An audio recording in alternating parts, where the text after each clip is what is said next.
National pharmaceutical প্ৰিন্সিং অথৰিটিয়ে চলিত মাহৰ পহিলা বহাগৰ দিনা প্ৰায় 900 বিধ জীৱনদায়িনী ঔষধৰ মূল্য 1.74% বৃদ্ধি কৰিছিল। পুনৰ কেন্দ্ৰীয় স্বাস্থ্য মন্ত্ৰালয়ে আকৌ প্ৰায় 35 বিধ জীৱনদায়িনী ঔষধ প্ৰায় একেবাৰে নিষিদ্ধ কৰি পেলাইছে। এই 35 বিধ জীৱনদায়িনী ঔষধৰ ভিতৰত কিছুমান চৰকাৰীভাৱে যোগান ধৰা হয়।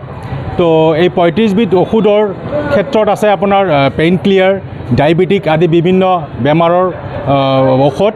আমি এতিয়া জানিব বিচাৰিম এজন আমাৰ ফাৰ্মেচীৰ দোকানদাৰ আছে, তেখেতৰ পৰা আমি জানিব বিচাৰিম আচলতে কি ক'ব।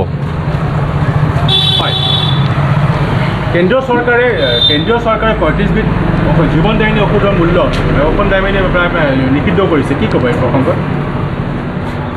চাওক, এই বিষয়ে কোৱাৰ আমাৰ একো নাই, যিহেতু ভাৰত চৰকাৰে যিখিনি আমাৰ প্ৰডাক্ট দিছে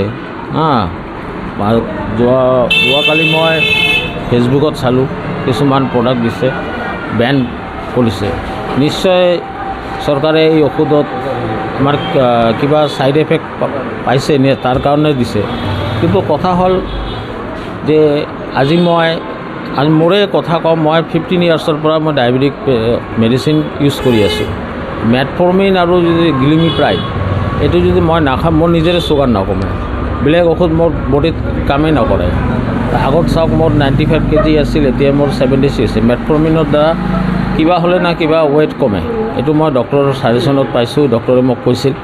চাওক, যদি এনেকুৱা ঔষধবোৰ বেন কৰে, যেনেকুৱা ধৰক আপোনাৰ এচিব্ৰোফ্লাইডৰ লগত মণ্টিলুকাছ মিক্স থকা টেবলেট বন্ধ কৰিছে, তেনেহ'লে যিবিলাক এইজড পেচেণ্ট আছে, যিবোৰ পেচেণ্টৰ উশাহ নিশাহত অলপ কষ্ট হয়, এচিব্ৰোফ্লাইড কাম কৰে, এইবোৰ যদি বন্ধ কৰে তেনেহ'লে আমাৰ ইয়াৰ বিকল্প যদি কিবা ঔষধ যদি অতি সোনকালে চৰকাৰৰ পৰা ওলায়, তেনেহ'লে আমাৰ সুবিধা হ'ব আৰু পেচেণ্টৰো সুবিধা হ'ব। খালি মোৰ বুলি নহয়, গোটেই মানুহৰ সুবিধা। মই চৰকাৰক অনুৰোধ কৰোঁ, নিশ্চয় এই প্ৰডাক্টকেইটা যিকেইটা বেন কৰিছে অলপ যদি বিবেচনা কৰি পেলাই যদি আকৌ এই ঔষধকেইটা যদি বেন উঠাই লয়, তেতিয়াহ'লে নিশ্চয় ভাল হ'ব বুলি আশা ৰাখিছোঁ।